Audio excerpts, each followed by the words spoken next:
Shalom Bapak Ibu, sahabat Galilea yang diberkati oleh Tuhan Yesus. Kembali kita datang di hadapan Tuhan di hari ini.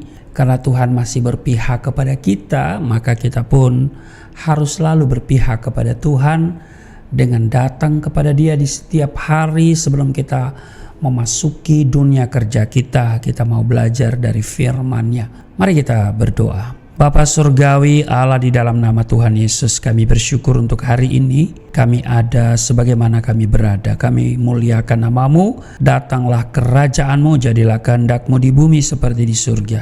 Kami percaya hidup kami di bumi seperti di surga, tidak sakit-sakitan. Hidup kami di bumi bagai di surga, tidak kekurangan, karena Tuhan selalu berpihak kepada kami. Dan saat ini sebelum kami beraktivitas dalam tugas kerja kami mau membaca, mendengar, dan merenungkan firman-Mu. Mengurapi kami, membuka hati pikiran kami, supaya hari ini apa yang kami pelajari tidak untuk kami lupakan, tapi kami lakukan dalam hidup kami. Di dalam nama Tuhan Yesus kami berdoa dan mengucap syukur.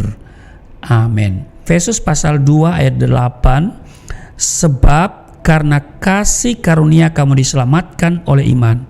Itu bukan hasil usahamu, tetapi pemberian Allah. Ayat 9.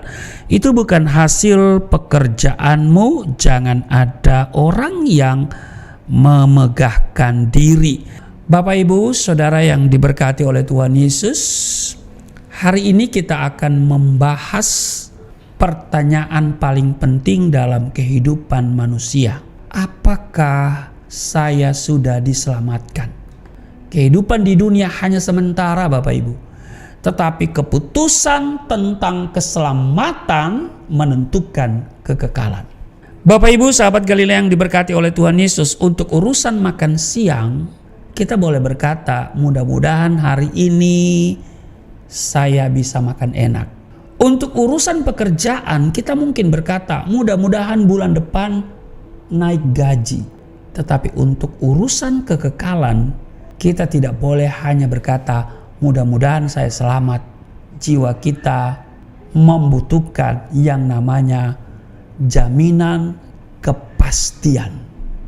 Hari ini kita akan melihat yang pertama bahwa manusia mencari jalan, Tuhan Yesus adalah jalan. Katakan haleluya.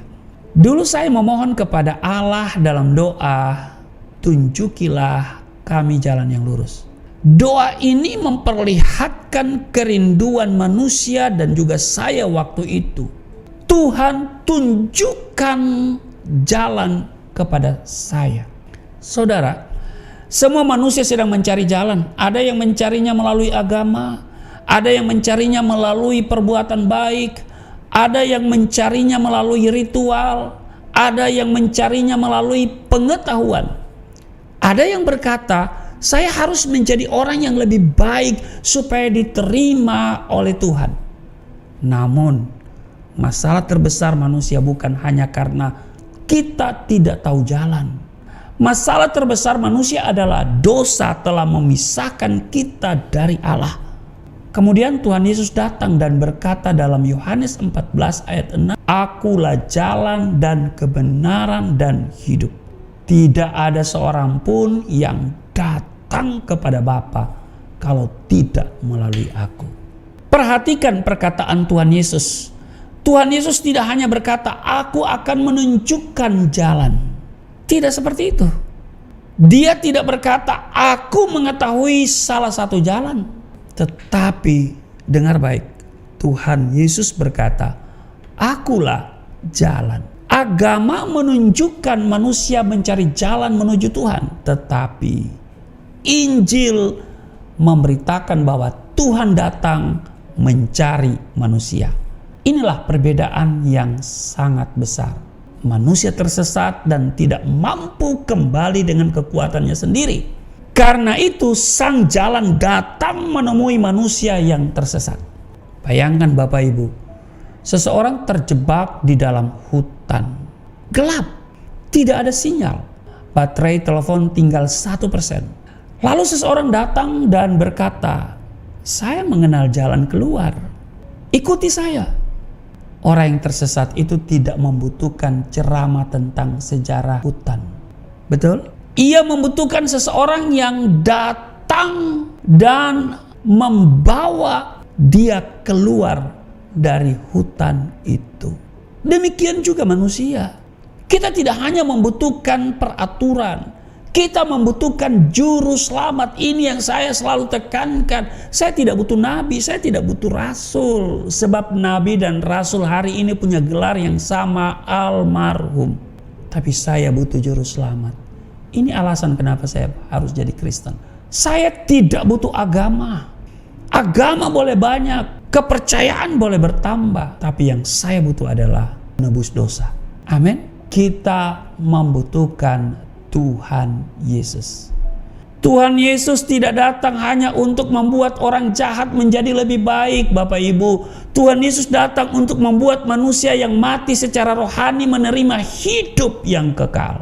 Saudara, keselamatan bukan terutama tentang mengikuti suatu sistem keagamaan. Keselamatan adalah diperdamaikan dengan Allah melalui Tuhan Yesus Kristus. Katakan amin. Jadi yang pertama adalah manusia mencari jalan, Tuhan Yesus adalah jalan. Yang kedua, perbuatan baik tidak dapat membayar utang dosa. Dalam cara pandang keagamaan, manusia sering berpikir keselamatan seperti timbangan. Di sebelah kanan ada perbuatan baik, di sebelah kiri ada perbuatan jahat. Harapannya, kalau kebaikan lebih berat daripada kejahatan, manusia akan diterima dan masuk surga. Karena itu orang berusaha mengumpulkan pahala, berdoa, berpuasa, bersedekah, menolong orang lain, menjalankan ritual keagamaan. Semua perbuatan baik tentu memiliki nilai kehidupan bermasyarakat. Orang Kristen juga dipanggil untuk berdoa, berpuasa, memberi, dan menolong sesama. Namun pertanyaannya adalah, apakah perbuatan baik dapat menghapus dosa? Jawabannya dengan tegas saya katakan tidak. Coba bayangkan seseorang berdiri depan pengadilan karena mencuri. Kemudian ia berkata kepada hakim, "Pak Hakim, memang benar saya mencuri. Tetapi kemarin saya membantu seorang nenek menyeberang jalan. Setelah itu saya membelikan nenek itu makanan dan kemudian mengantarkan nenek itu pulang, tiba dengan selamat di rumahnya." Pertanyaannya adalah, apakah hakim akan berkata, "Luar biasa engkau, karena engkau membantu nenek menyeberang jalan, pencurianmu otomatis hilang"? Seperti itu? Oh, tentu tidak. Perbuatan baik tidak mengubah kenyataan bahwa pelanggaran telah dilakukan. Bayar listrik juga tidak otomatis menghapus tilang lalu lintas. Nggak nyambung kan? Iya, itu dua urusan yang berbeda. Demikian pula di hadapan Allah. Masalah manusia bukan sekedar kekurangan pahala. Masalah manusia adalah dosa, dosa. Roma pasal 3 ayat 23 berkata, "Karena semua orang telah berbuat dosa dan telah kehilangan kemuliaan Allah." Bukan hanya penjahat, bukan hanya koruptor, bukan hanya orang yang kita anggap lebih buruk daripada kita. Semua orang telah berbuat dosa. Pendeta berdosa. Majelis berdosa enggak? Ya berdosa. Jemaat berdosa. Wah, apalagi pendeta aja berdosa. Kita semua membutuhkan anugerah. Amin. Di Efesus pasal 2 yang kita baca tadi di ayat 8, "Sebab karena kasih karunia kamu diselamatkan oleh iman, itu bukan hasil usahamu tetapi pemberian Allah." Di ayat 9, "Itu bukan hasil pekerjaanmu." Jangan ada orang yang memegahkan diri. Keselamatan itu bukan upah. Keselamatan adalah pemberian. Keselamatan bukan medali bagi orang yang merasa paling suci. Keselamatan adalah pertolongan bagi orang berdosa yang mengakui bahwa ia tidak sanggup menyelamatkan dirinya sendiri. Jadi dengar baik Bapak Ibu, kita tidak diselamatkan karena kita baik. Kita diselamatkan karena Tuhan kita baik. Ada orang berkata, saya rajin beribadah. Ya puji Tuhan. Saya banyak memberi. Ya puji Tuhan. Saya tidak pernah merugikan orang. Ya puji Tuhan. Tapi semua itu tidak dapat menggantikan pengorbanan Kristus. Amin. Perbuatan baik adalah buah keselamatan, bukan harga untuk membeli keselamatan. Kita berbuat baik bukan supaya diselamatkan, tapi kita berbuat baik karena sudah menerima keselamatan. Di situ bedanya. Salib bukan pertolongan tambahan bagi orang yang hampir berhasil menyelamatkan dirinya. Salib adalah satu-satunya pengharapan bagi manusia yang sama sekali tidak mampu menyelamatkan dirinya. Jadi kalau engkau tidak mampu menyelamatkan dirimu, engkau butuh salib. Di kayu salib, Tuhan Yesus menggantikan posisi kita yang akan menerima hukuman dosa kita. Dia yang benar menggantikan kita yang bersalah. Dia yang tidak mengenal dosa telah dibuatnya menjadi dosa karena kita. Dia mati supaya kita hidup. Dia dihukum supaya kita menerima pengampunan. Dia ditolak supaya kita diterima oleh Bapa. Inilah kasih karunia. Kasih karunia bukan berarti dosa dianggap sepele. Kasih karunia berarti hukuman dosa kita telah dibayar sangat mahal oleh darah Kristus. Amin. Yang ketiga, dalam Kristus ada kepastian keselamatan. Katakan haleluya. Saudara, manusia bisa hidup puluhan tahun dalam agama, tetapi masih bertanya, apakah saya akan diterima? Apakah amal saya sudah cukup? Apakah dosa saya terlalu banyak? Apakah saya akan masuk surga? Injil memberikan jawaban yang jelas. Di Yohanes 5 ayat 24. Barang siapa mendengar perkataanku dan percaya kepada Dia yang mengutus aku, ia mempunyai hidup yang kekal dan tidak turut dihukum. Sebab ia sudah pindah dari dalam maut ke dalam hidup. Perhatikan kata-katanya. Bukan mudah-mudahan mempunyai hidup yang kekal. Bukan mungkin akan mempunyai hidup kekal. Bukan tunggu sampai penghakiman baru diketahui. Tuhan Yesus berkata, ia mempunyai hidup yang kekal. Amin. Di 1 Yohanes 5 ayat 11, Allah telah mengaruniakan hidup yang kekal kepada kita dan hidup itu ada di dalam anaknya. Di ayat 12, barang siapa memiliki anak, ia memiliki hidup. Barang siapa tidak memiliki anak, ia tidak memiliki hidup.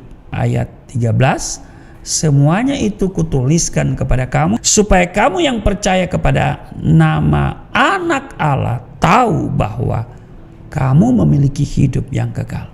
Bapak Ibu sahabat Galilea yang diberkati oleh Tuhan Yesus, kata yang dipakai adalah tahu, bukan menebak, bukan berharap kosong, bukan merasa mudah-mudahan. Kita dapat tahu bahwa kita memiliki hidup yang kekal. Mungkin saudara menatap saya dan berkata, apakah ini kesombongan? Tentu tidak. Kesombongan berkata, saya pasti masuk surga karena saya orang baik. Itu kesombongan. Tapi iman berkata, saya diselamatkan bukan karena saya baik, tetapi karena Tuhan Yesus telah mati dan bangkit bagi saya. Karena itu dengar baik Bapak Ibu, kepastian keselamatan bukan bersandar pada kuatnya tangan kita memegang Tuhan, tetapi pada kuatnya tangan Tuhan memegang saudara dan saya. Kalau keselamatan bergantung pada kebaikan kita, kita tidak akan pernah tenang. Hari ini merasa baik, besok jatuh lagi.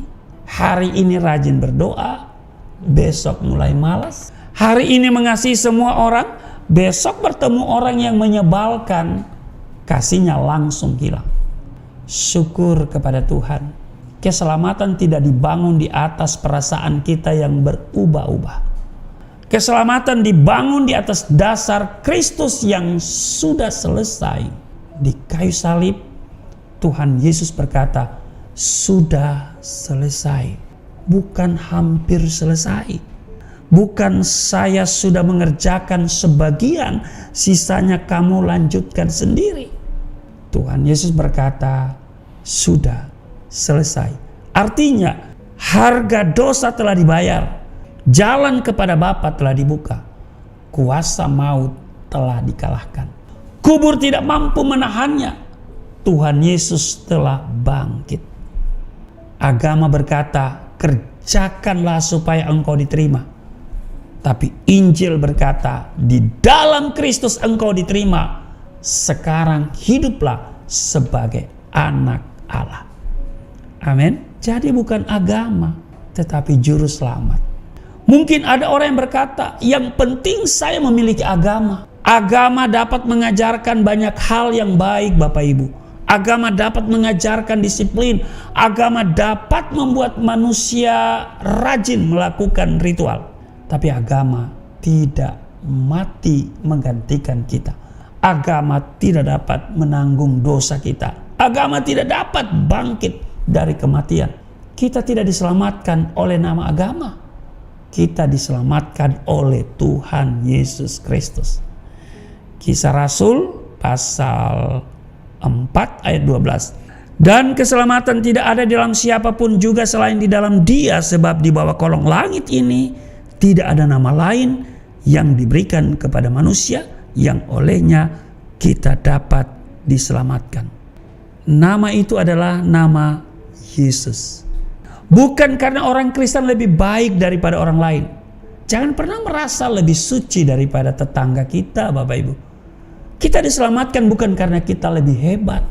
Kita diselamatkan karena kita lebih dahulu menerima belas kasihan. Orang yang sudah menerima belas kasihan seharusnya tidak menjadi sombong. Ia seharusnya menjadi rendah hati. Ia mengasihi. Ia mendoakan, ia melayani, ia bersaksi dengan lemah lembut.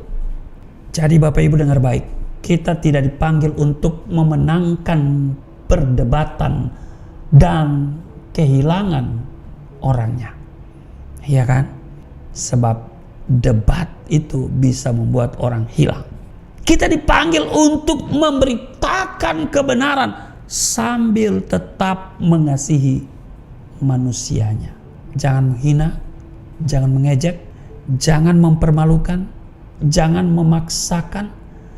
Tetapi jangan juga takut menyampaikan bahwa keselamatan hanya ada di dalam Yesus Kristus. Kebenaran tanpa kasih akan melukai, kasih tanpa kebenaran akan menyesatkan. Kita membutuhkan kebenaran dan kasih. Karena itu Bapak Ibu, pagi hari ini mari kita tundukkan kepala kita dan kita tutup mata jasmani kita. Tapi mata rohani kita buka. Mari kita datang kepada Tuhan. Mungkin selama ini engkau hidup dalam ketakutan. Mungkin engkau takut mati, engkau takut menghadapi penghakiman. Engkau tidak tahu apakah dosamu sudah diampuni. Hari ini Tuhan Yesus datang memanggilmu.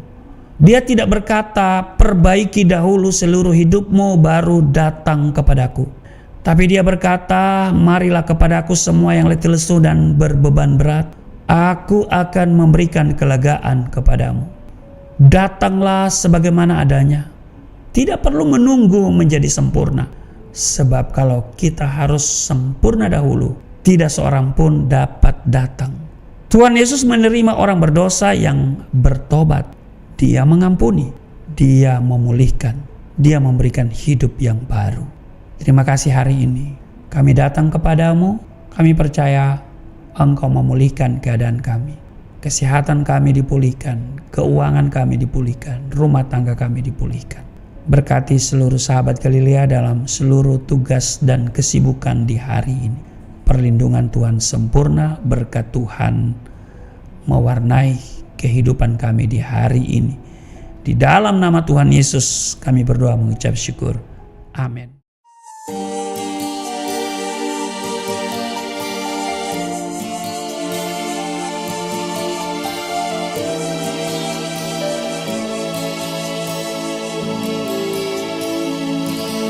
Bapa kami yang di surga, dimuliakanlah nama-Mu. Datanglah kerajaan, jadilah kehendak-Mu di bumi seperti di surga.